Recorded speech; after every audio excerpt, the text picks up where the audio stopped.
Okay, CJ, you want to partake? You want to intro it?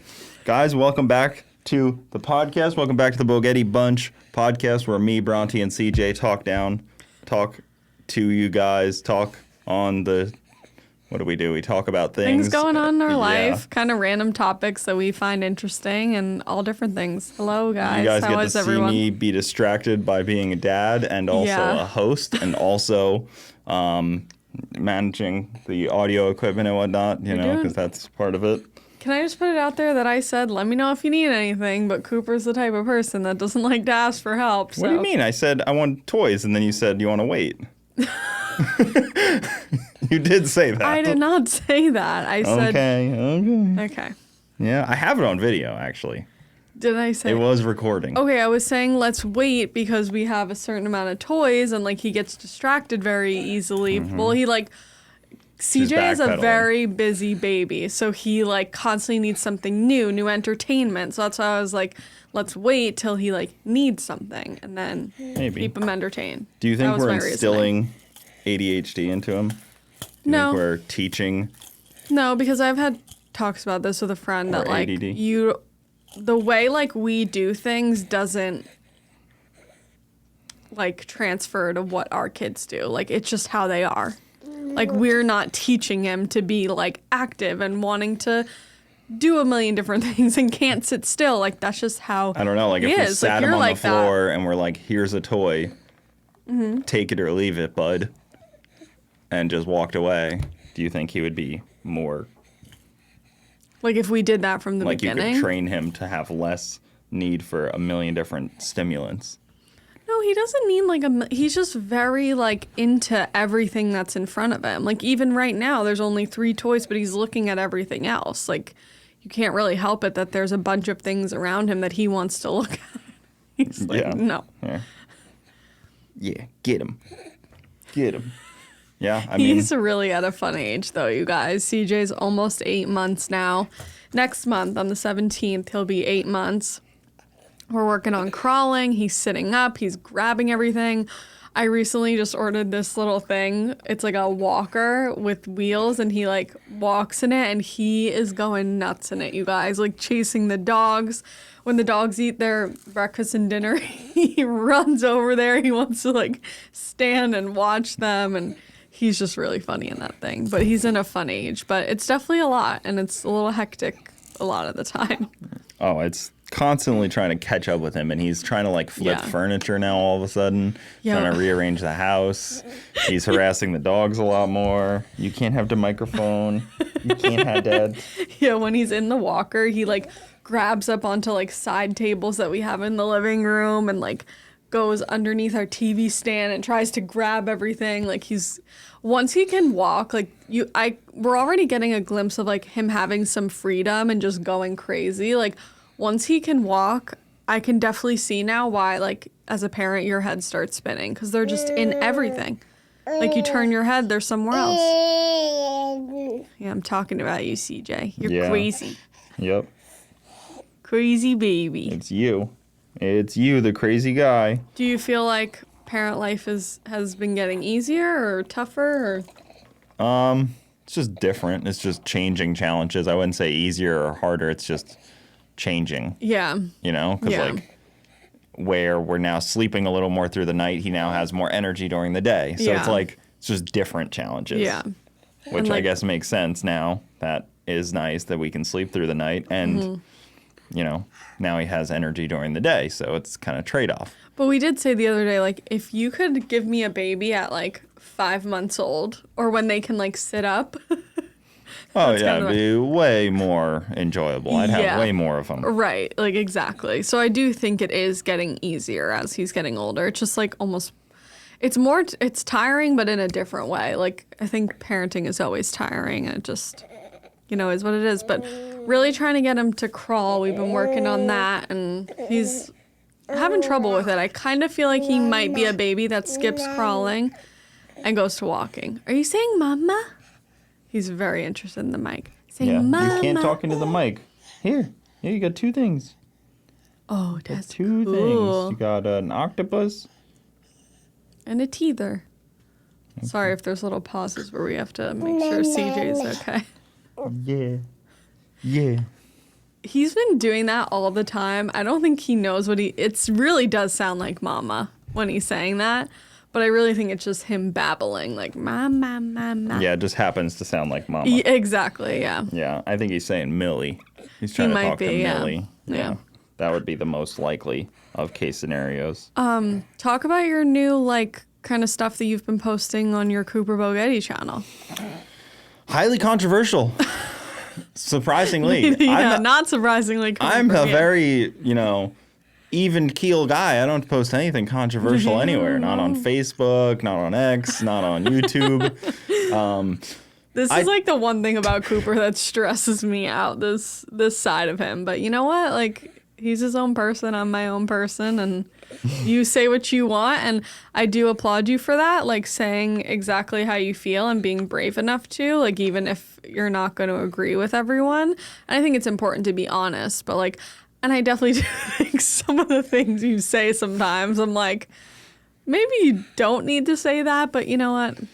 He says worse things around me that you don't post on the internet. I think everybody probably does that. But yeah, no, I'm pretty filterless.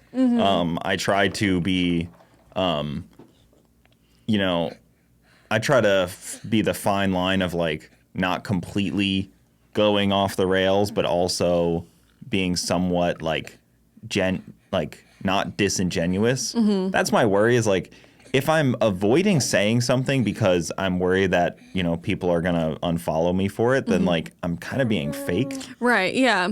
And like if I'm just going with the crowd because that's like the way to get the best paycheck. Yeah. I also feel like that's being disingenuous. For sure. And I don't really like that very much. Like it feels icky. Yeah. Even if like, I go against people that like the common narratives of the space that I'm in all the time. Yeah. And like, I try to do it in like a reasonable way where I'm not just like inciting violence for the fun of it. I'm not just pouring lighter fluid on a fire. For sure. I feel like I've just learned like if I make a comment on something, like especially with a lot of things going on in the world, like having a social media presence, I feel like, and mine's not even big, but like there has been times where I've gotten messages where they're like, why aren't you speaking up about this? Why aren't you bringing awareness to it? And then I do, and it's like never right. Like someone's always gonna disagree with you. Someone's gonna always agree with you. Like you just are never right. So I've kind of learned that like, I talk about these things like with my people around me, that I can look face to face with someone and have a conversation about this issue happening and give my thoughts, ask questions, but like posting things like that on social media, for me, I'm just like, I feel like it's not worth it anymore because whatever I say is never right. Yeah, well, if you read like Stoic stuff, having no opinion is always an option. Right. And yeah, that's exactly. fine. A lot of people need to understand that. Having no opinion is fine. Yeah. I have a lot of opinions. You do. And I'm fully willing to share them. And I think that's also a strength and a benefit that I have my own opinions and I'm willing to stand on them and actually defend them and not just cave to whatever opinion seems stronger for sure at the time. I have very strong personal feelings and beliefs. Yeah. And they can't be swayed by just any mob of people. Yeah. They can be swayed by data and science and changing my opinion, through like Discord. Yeah. But they're not going to be changed through hearing what majority a mob of people are saying that's the wrong take. Yeah. And that's where I have a difference. I'm on that side of like when I hear people saying one thing a lot of the time, I'm like, oh, like, should I be feeling that way? Should I be believing that? And it's hard. It is hard to take that other road when so many people are one way. And like you said, doing your own research to figure out which road you want to go down. But you are really good at like, this is what I believe in and I'm sticking to it, Yeah. And like I said, I don't like to be completely closed-minded. I will change that's what I was gonna say. If the Discord is, sways me enough in one way. I am not a rock. I'm not, I'm not completely stationary. Yeah. I'm not a tree. I'm not rooted to the ground. Like I will sway my opinions if things change. And also a lot of people get into this thing where, like, just because you did support it at one time does not mean you have to completely die on that hill. Right. Forever. Yeah, you can change your opinion and your a lot of thoughts people on get something. stuck into that where, you know, they can't even criticize something that they support, which is where I think is also very dangerous. Yeah. I can support a political figure and also criticize them. Yeah. That's actually our duty as Americans, is to criticize political figures, whether you agree with them or not. Yeah, freedom of speech. And it's also our duty to be critical. And that's, you know, a principle of the Founding Fathers. Yeah. But I am fully eager, and I tell people all the time, I'm like, I'll give you my opinion on anything. But, like, especially also just, like, an example of, like, when all the COVID stuff started and, like, all the, like, shutdowns and stuff. Like, I don't know if you, like, posted about it and stuff, but, like, in person, you were like, this is crazy. And, like, me, I was like, oh my God, everyone's posting about staying home. Like, we need to stay home. This is crazy, blah, blah, blah. Like, wear a mask. And, like, looking back on it, it's, like, crazy that all happened. Yeah, I rarely miss given enough time. Given enough time, I rarely miss. I think it was a serious, don't get me wrong, it was a serious, scary thing that happened. And, like, people died. It was very sad. But I think the way that, like, we all handled it with the country shutting down was crazy. Like, that was crazy. Absolutely. Looking back and on it was like, wrong. I mean, looking back, we know that was wrong. Yeah. Like, objectively speaking, everyone agrees that was the wrong case scenario. Yeah, I think most people look back at that and are like, whoa. Like, even when you get into a more controversial topic of forced vaccination, that was also wrong. Yeah. No one disagrees with this. Yeah. I mean, maybe some people do, but they probably have a reason to disagree with it that is financially motivated.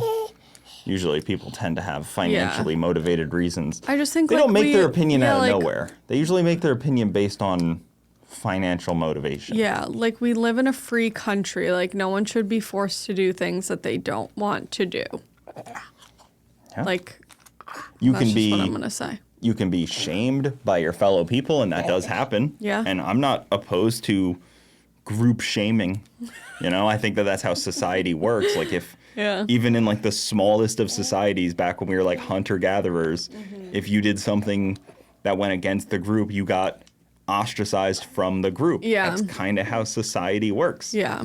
And even Which is like sad though, because like we're allowed to have different opinions and thoughts on things, and everyone can live their life the way they want to. So why, if someone wants to live it differently, why would you shut them out? You know, it's terrible. I agree. Until you talk about the next topic, people like Chris from Mr. Beast. He deserves shame from society. Yeah, he was grooming children, and whether you are put in jail, whether you are put under the jail, whether you are put out of society, you deserve some kind of public shaming. Yeah. And even people that, you know, have gotten acquitted of crimes, but like the public still doesn't like them, they get shamed. Like it's almost that's like really bad. What even like cancel culture stuff. Like people get all like on the political right, they're like anti-cancel culture. I have never been anti-cancel culture. People deserve to be canceled all the time. Like, I don't know how you could just be like, I'm against cancel culture. I think someone who does something like that, where it's like a sexual crime, yes. Exactly. But there's people who get canceled who like made a mistake. Like they they wrote a bad tweet when they were younger and said like a bad word. Yeah, but they like, never really get canceled. They get like a little bit of shame for a little while, and then they're back. Yeah. Like a shame. A little bit of like I always think of shame. Like the public's a little angry for like a few weeks, and then suddenly they forget about it. Yeah, I know. But like nobody, like maybe they'll lose during like a deal or COVID, something. people were getting canceled left and right because they were like doing events or going out to parties, and people would catch them like, oh, so and so is out doing this at a restaurant. Like, yeah, and like cancel nobody them. even like, nobody what? even knows That's about that crazy. anymore. Yeah, I know. Gavin Newsom, the governor of California, was going to restaurants while he himself was enforcing lockdowns. Yeah, that's wild. That's a problem. Like, Yeah. me going to a restaurant is not the same because I'm not the guy making the rules. law. Yeah. And he's still the governor. They tried to recall him and they failed. I mean, I feel like people who do like really bad things, like it's not even cancel culture. It's like you should go to jail. Okay, for that, but let you me give you an example here. What's his name? I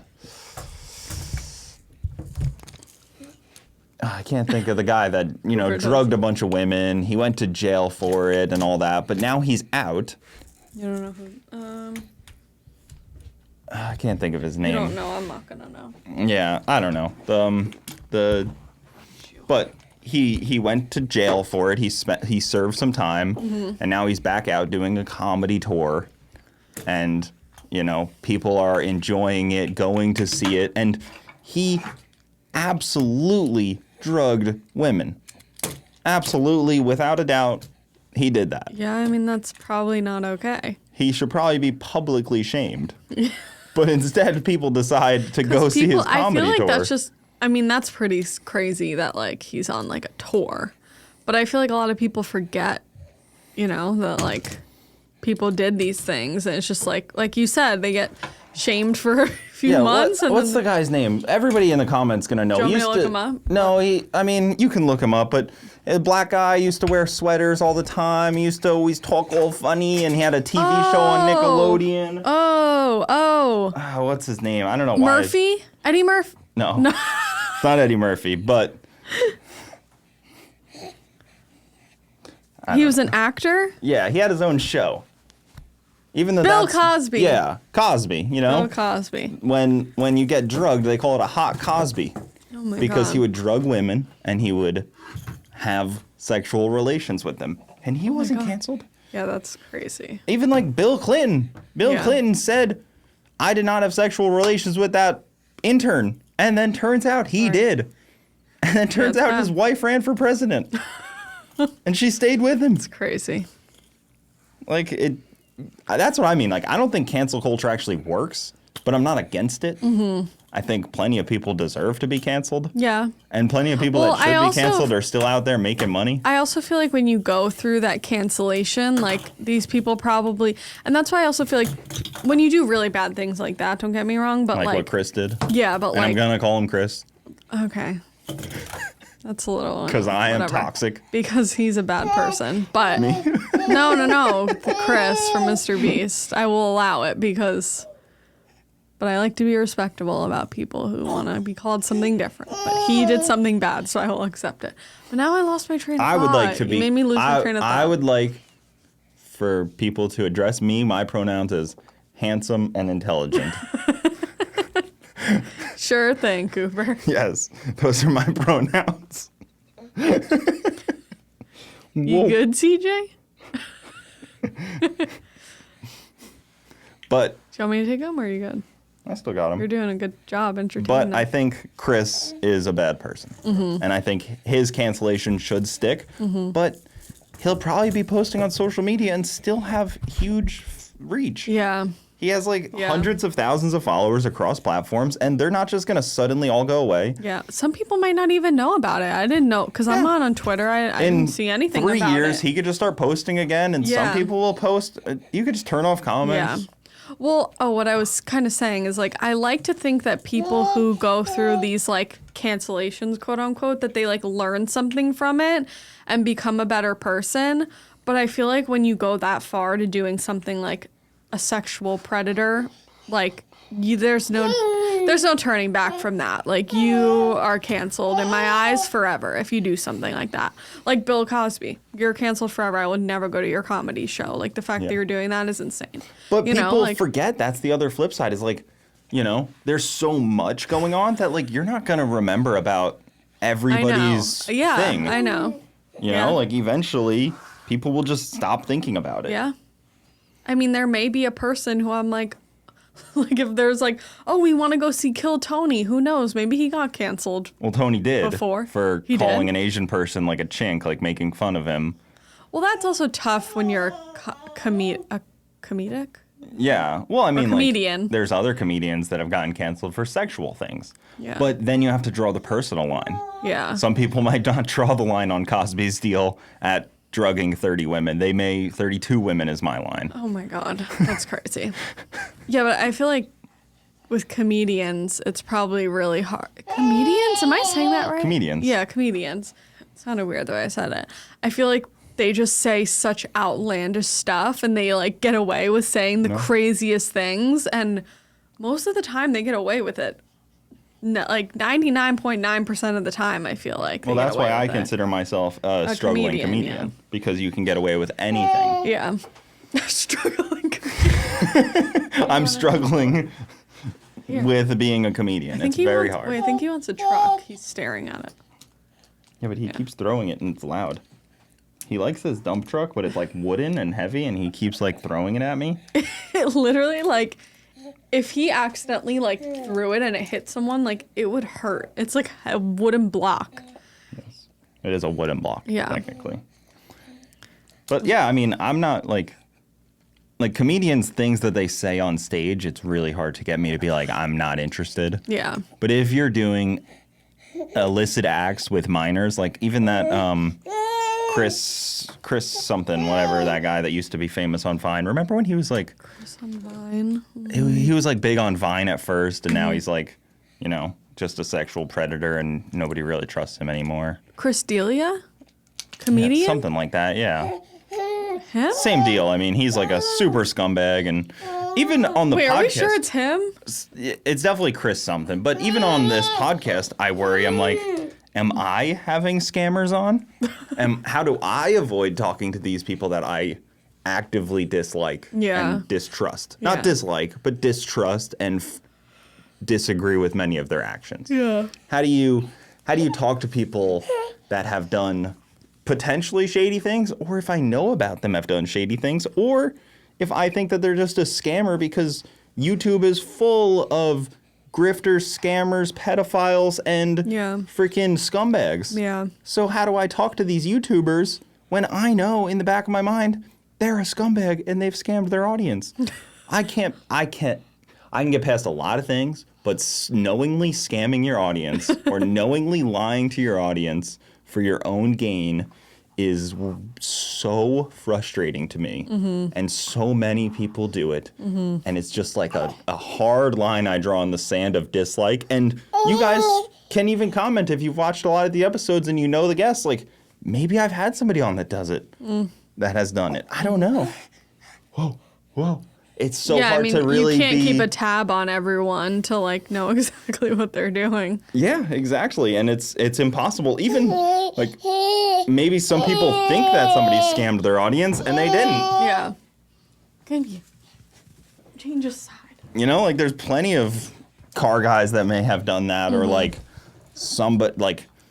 people in the political space have done it, and like my number of people that I want to have on this show and like kind of like not idolize, because I don't really idolize anybody, but like people that I like looked up to, the list of them who I've started to just completely disagree with and like fundamentally disagree with their actions have dwindled so far where I'm like, I guess I just don't want anyone on.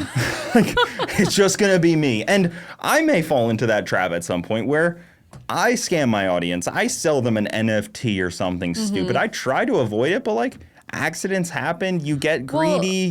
You fall for like a skeezy salesman. It's like, we can make you $60 million if we sell this NFT, and your audience is gonna get completely washed out. Like, you know, I could see that happening to people I know and friends and like people in this space, and it's how do you avoid it? Or I guess the intent is where it comes in. So like people that are lying to you on accident or people that are lying to you on purpose, for sure. That's definitely like a line to draw, because I think that there has been scenarios where someone like posts something for a brand and then it comes out that all these bad things were happening behind the scenes, and it's like, oh, I had no idea about that. Absolutely. You know? But yeah, if you know like something bad and shady is going on and you still like... Intent is definitely important. Yeah. But then when it does come out, how do you handle it? Do you own it? Do you blame Or your do you- audience? Do you Or do you say I knew but still move forward with it? They probably don't say that. Exactly. So it's like an intent, but also like not really. I mean, I'm the same way with, politicians. Like I don't think there's a single politician in this world who I fully agree with and won't push back on. Maybe Ron Paul and maybe Thomas Massey, we agree fully on everything. But for the most part, I will disagree with any politician as well. And most people don't do that either. Yeah. Maybe I am just so stubborn that I can't agree with anyone. Well, that's probably part of the problem here. And yes, there's the whole concept of lesser of the two evils. You'll hear that a lot. Yeah. Come 2024, November. Yeah. You'll hear lesser of the two evils, which is the saddest phrase of all time. Yeah, it definitely is that, like, that's what we're dealing with right now. Oh. I was saying to Cooper the other day with this whole, like, Joe Biden dropping out of the race, we were just talking about, like, how it works now with who's the other person running, and I'm very confused, frankly. I'm like, how does this all work? And I'm just confused. Yeah, most people are confused. I mean, I think it was done a little bit on purpose for the Democratic Party to keep their person in the spot. I think, Joe Biden actively knew he was going to drop out, or at least people around him knew he was going to drop out. So they kind of strung it out till after the primaries, and then they were able to do a coup and, kind of overthrow the party and overthrow the primary nomination and put Kamala Harris, potentially the most off-putting person of all time, in my opinion. I really, honestly, guys, I'm very bad with politics. I try to keep up a little bit, but I don't know much about her to comment on her, so I'm not Well, nobody does, because she didn't do anything in the last 4 years. She, nobody ever saw her. She, kind of just, came out to, haha, laugh a bunch. The wheels on the bus. Yeah, this, sinister laugh. And then, she went on. Oh, my God. Well, remember there was that clip I showed you where it's we need a hug from Mamala. The country needs it. That was her thing of just doing stupid, cringy things that people are like, man, what the heck? A lot of people don't realize that. Well, you may not realize this. A lot of people get vice presidents that they dislike because it's assassination insurance. So if your vice president is so bad, nobody's going to assassinate you because they know what would happen. So it's insurance against being assassinated. So is that a thing? No way. A lot of people are. That's a conspiracy theory. Of course it is. But it makes sense. That's a crazy because nobody's going to take theory. out Joe Biden because everybody's like, oh man. Yeah. Oh my God. And same with Trump. Nobody wanted Pence in there. So he had this insurance, this That's basically wild. like a bulletproof vest because nobody wanted Pence in there. Oh my God. But now Never heard of that. they seem to want Vance in there. So if anything, it's kind of the opposite now for Trump, where Peter Thiel put Vance in that spot, J.D. Vance of Vance Refrigeration, into that spot to potentially take over on purpose. And that happens sometimes too. I mean, I think, George Bush Sr., I think he was somebody that they wanted in that place. And there's been presidents of past where the CIA or the FBI or something wants that president installed, so they put them in the vice president spot, and then they're like, oh my God. yeah. That's wild. I've never heard of that. Yeah, I mean, people Ronald Reagan was shot, and they wanted his vice president to be president. I guess history tells all, huh? History is full of craziness. The deeper you dig into history, you realize how crazy it is. And Cooper's a big history guy. Well, it kind of rhymes. That's an interesting thing about history. It keeps coming back around. Yeah. Nothing, every 80 years, there's a cycle of boom in the economy, bust in the economy, war, all kinds of craziness, and then we come back around. Yeah. And that's kind of the point of history is, what do they say? Those who do not learn from history are doomed to repeat it. And I refuse to learn, so here we are. We're going back into the 1940s. If you know what happened then, it was live action. World War II. Hey, you can't grab that. And I feel we're getting... I hate to say that because everybody at all times in the last, since World War II has been talking about World War III. Like, oh, we're getting close now. We're getting close now. Like, it's always like, we're getting close. Times, yeah. I know, and I hate being like that guy that's predicting World War II, predicting World War III every 2 years. It's just constantly, being like a martyr. I really hope that doesn't happen. Oh, absolutely. But Scary. Eventually it'll happen. Something has to happen because the U.S. currency is so devalued that some big event has to happen to change the course of the U.S. because we are overinflating our currency. Why does it have to be a war?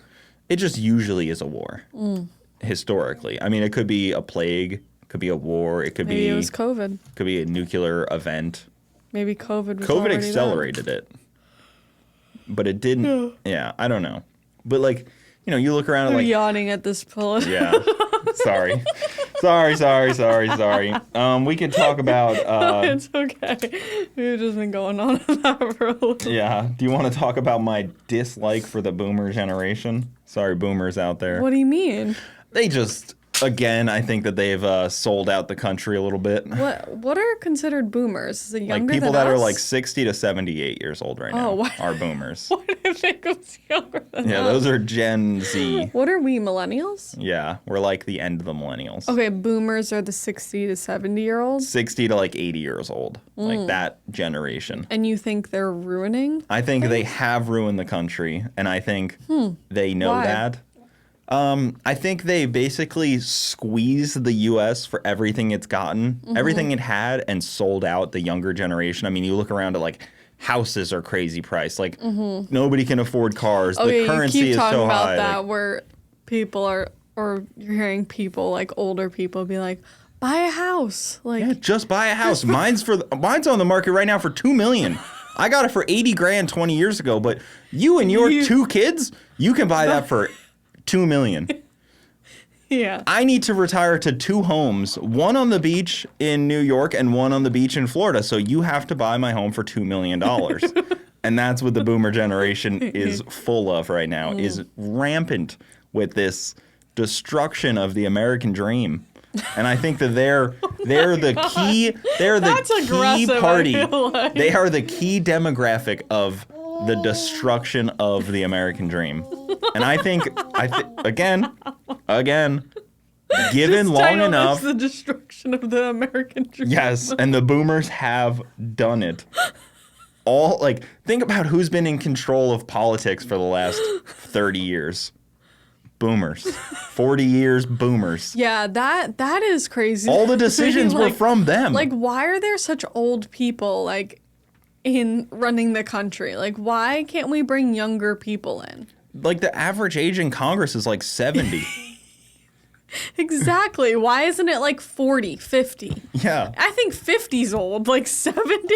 Kamala Harris is 60. People are like, oh man, a young person. She's 60. She's not that young. She's not people are like, oh man, a young element to the party. No, but that is young compared to Trump and Biden. Yeah. Isn't Biden 80 and Trump is 70? Yeah, Trump's 78.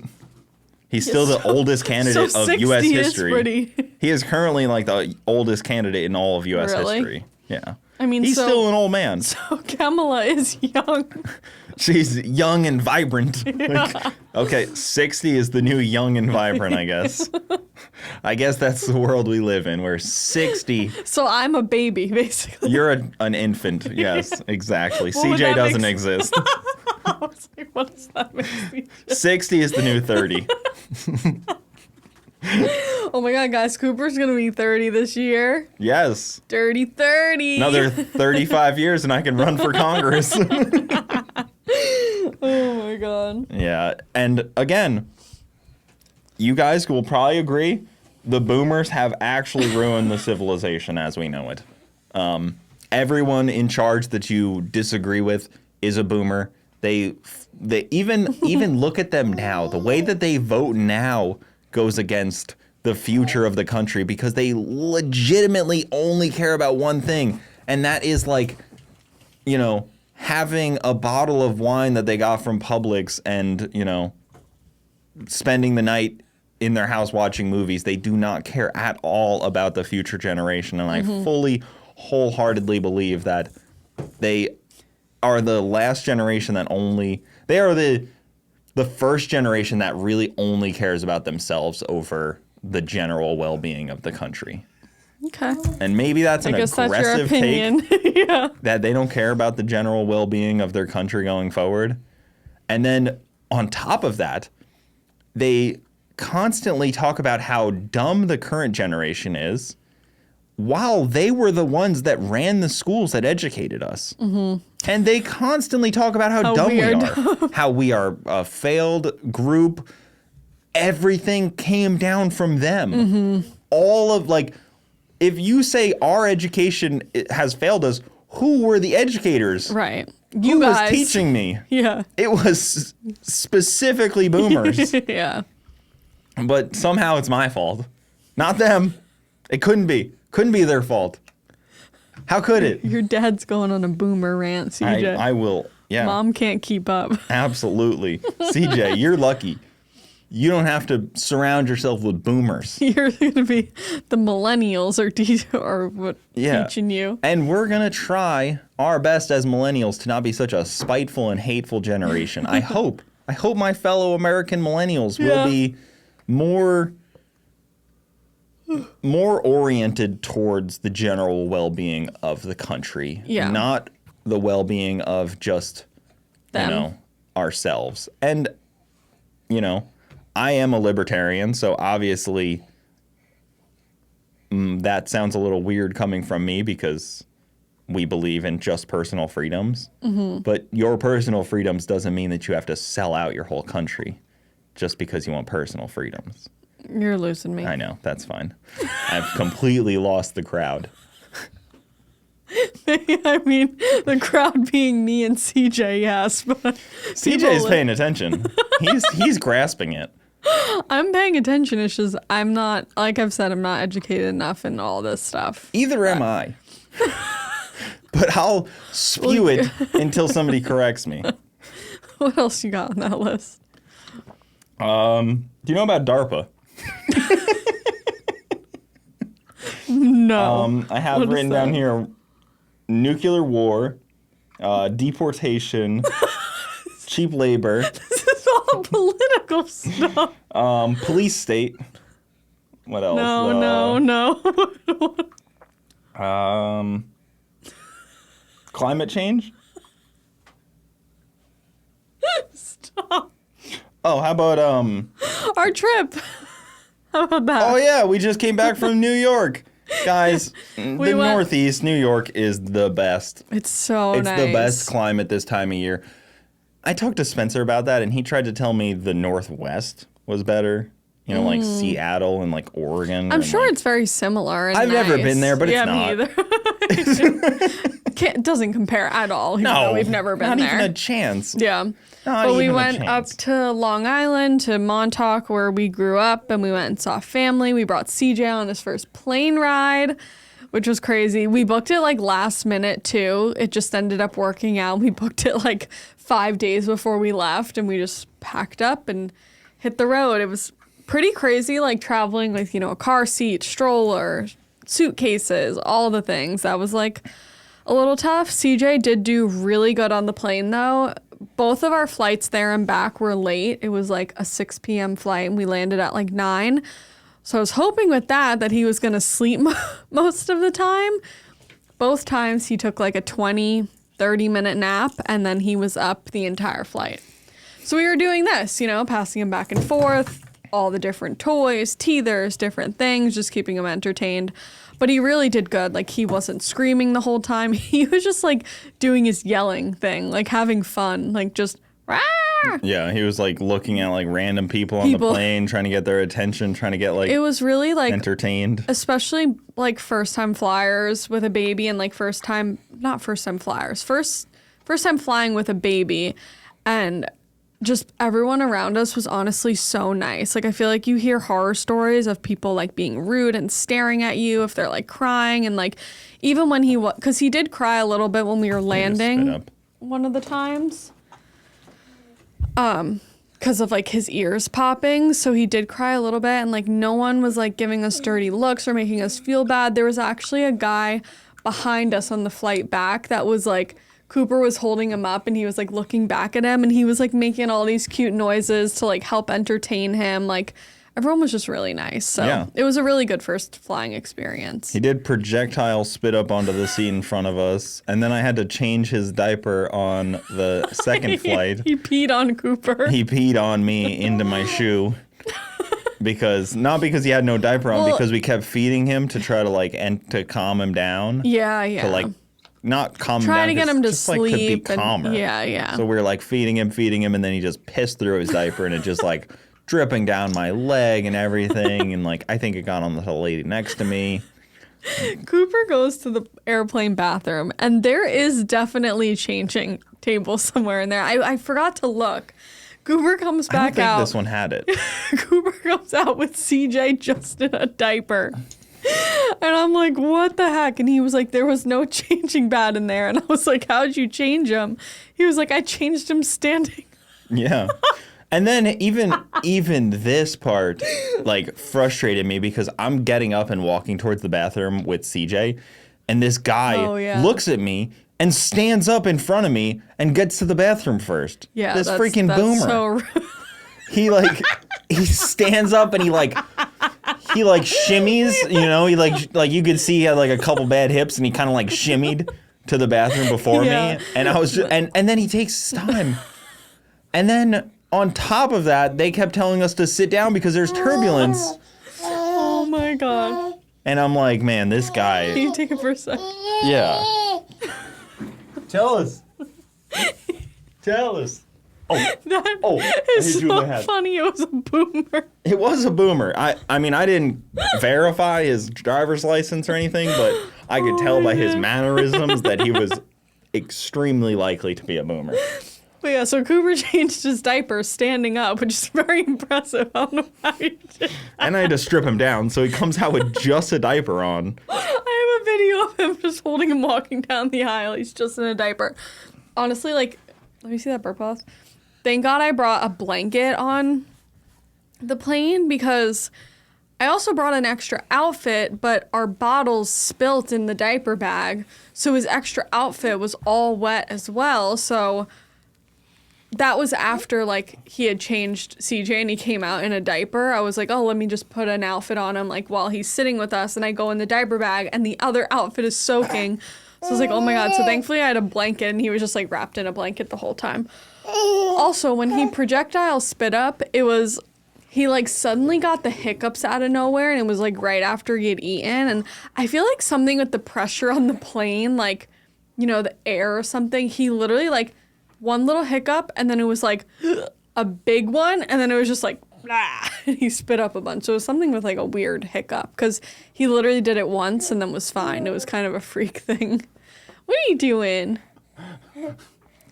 But we spent the week just with family, being by the beach, going to the beach. In the trailer park. In the trailer park where Cooper grew up, which was really special to like bring CJ to this place that he grew up and take him to the beach. It was actually his first time at the beach too, which is, I know, is very surprising because we live not that far from the beach, but it was a lot closer in Montauk. Like we could literally walk to the beach in a minute, but here it's like a 45-minute drive. So we spent a lot of time at the beach, and it was a great first family vacation. What? What do you need? I'm hoping we'll go back. Oh, careful. I know. He was eyeing that. I'm hoping we'll go back next year for like a little longer. We went for a week, and I did not want to leave. I was crying when we had to leave. So I'm hoping next year we can go for like 2 or 3 weeks. Would be really cool. Yeah, I love it up there. I mean, it's got like the best.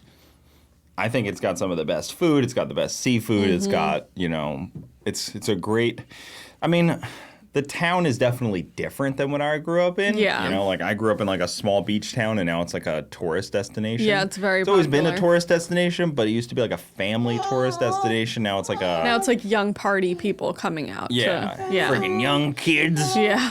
You can come out here, ruin the town, Yeah. spend all their money and support all these local businesses. Yeah, like Cooper's How mom. frustrating. And now his sister is running the store too, has a boutique out there. And it's like, that's how they make their business every year. So it's awesome that like Montauk is thriving and busy and these young people with money go out there and want to spend money, you know? So it's pretty interesting. Here, you gonna stand? Sorry, we're starting to lose CJ a little bit here. Yeah. He's definitely getting... I don't know if I've talked about this, but like we keep track of everything in an app and I could not live without this thing. Like, ask me what time he ate, last ate, no idea. Like, last time when he woke up from his nap, no idea. Yeah. I And always some have to people look at just- this app. Some people just raw dog it and they don't know anything. And Yeah. they're just like, I don't know, whenever he's hungry. Whenever he seems tired. Yeah. I don't know. When we're on the go with him, like when we were in Montauk, we were pretty lenient. Like he would take a 20-minute nap in the car and then we'd go do something and then we'd come back and try and get him to take a good nap in the crib. But if it was a short nap, like it's fine. So like in those instances, and even yesterday we went to a birthday party, like he napped there for 30 minutes, napped back for 30 minutes. So like when we're on the go with him, we're not super strict with like our schedule. But when we are home, like I do try and follow his wake windows and like keep on like somewhat of a little schedule just because like it makes our life easier. And he really likes having that schedule. He's really great with both. Like, But I was have going to to say, it's not like we're like, oh man, like this is his schedule. Like, you know, like you got to keep on the schedule. It's more like it's for us to know when it's like getting close and like he might be getting tired. Like how long ago did he eat? Like it's more for us than it is for him. If he doesn't seem tired when like he's supposed to be, we keep him up until he gets tired. Yeah. Exactly. It's just it's not like a strict regimen. It's more for us to keep track. Like a reference. It'd be like if we had like a notepad and just like kept track of it. Yeah. And like how much he ate throughout the day. Yeah, it's just to keep us on track. But yeah, that's what I mean. Like we are lenient with it and he like goes with the flow. Sometimes like he needs to take a nap earlier, you know, he seems more tired. I was kind of, he's only been up an hour and a half, but he'll probably be getting tired soonish because he took a short nap. What's on your head? Is that silly? He's laughing. I have been trying to get more into Christianity lately. Oh, I actually wanted to talk about that. Yeah. It's something that I grew up with. I grew up Roman Catholic. I went to Catholic like classes and like learned the Bible and like went to religious education and like all this stuff. I don't know if I would still consider myself Catholic. I would definitely consider myself Christian. Yeah. And I definitely still vividly remember the teachings of it. I mean, I hated it at the time. Yeah. It made me miserable, but I didn't like school either, so it was more just like school and then school after. Right.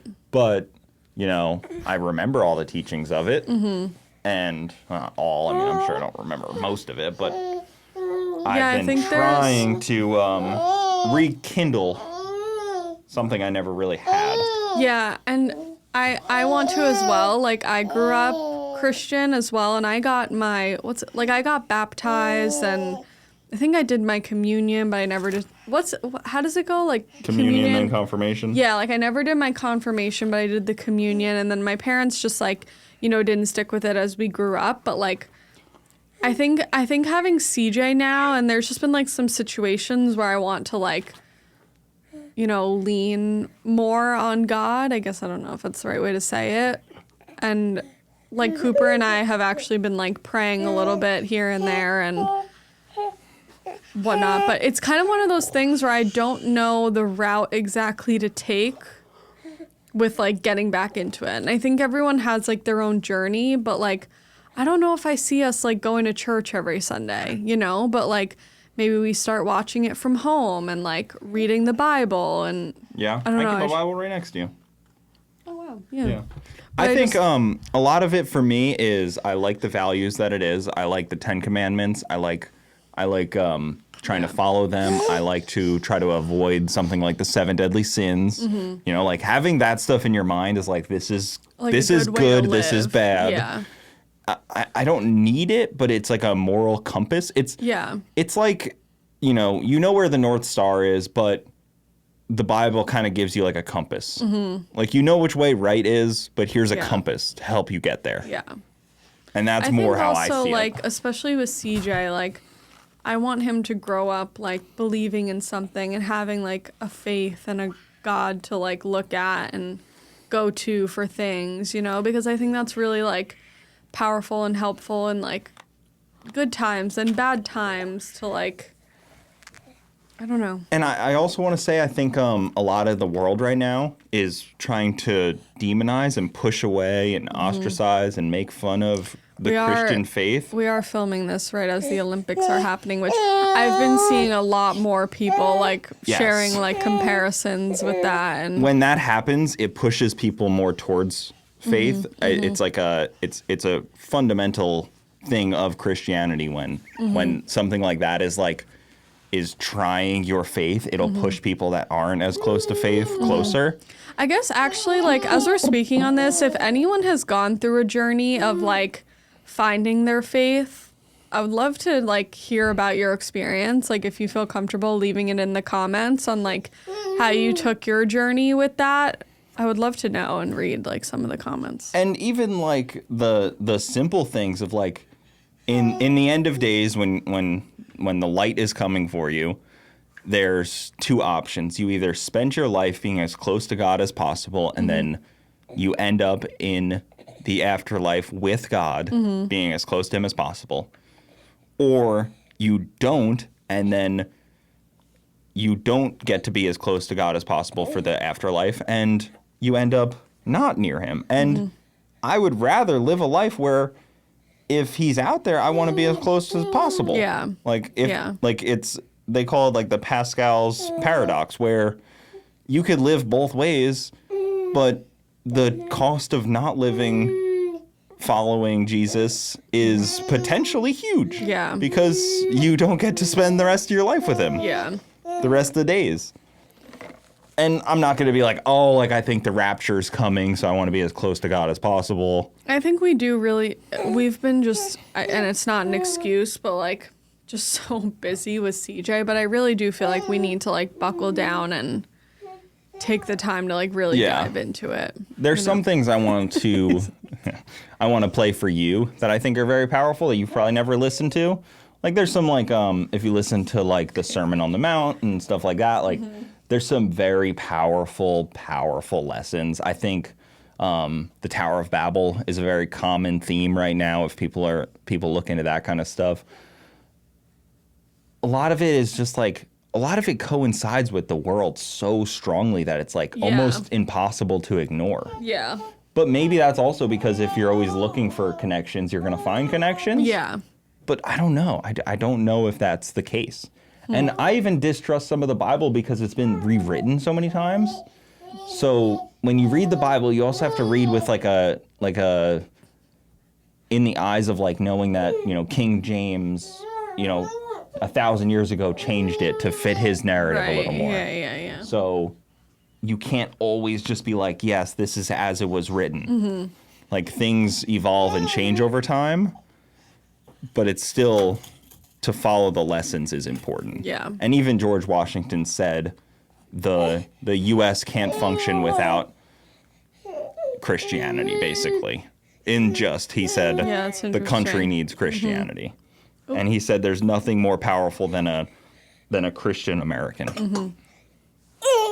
You okay? But George Washington was a crazy madman as well, so. We're probably losing him. How long have we been going for? All right, it's been 50 minutes. CJ. Good job. Guys, we were like expecting him to last like 30 minutes and I was going to have to dip. I mean, if you want to talk a little bit more, but we did cover a lot. Yeah. Yeah, I mean, if you want to take him and I'll outro it a little bit. Sure. Okay. Just so that he's...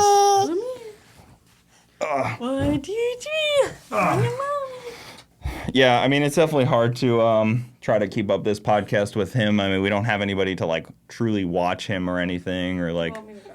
if you want to, Okay, you I know. didn't know if you needed me. No, I just didn't know if he was gonna start crying or something. I mean, you don't have to leave. Yeah, I don't know. I mean, we can end it off here. Bronte's getting up before me, but it's kind of just. Bye, guys. Thanks for listening. We love chatting with you guys, and I hope you enjoyed this podcast. Yep. Take it always away, fun. Cooper. Thank you. You can leave all the stuff. I'll clean up and.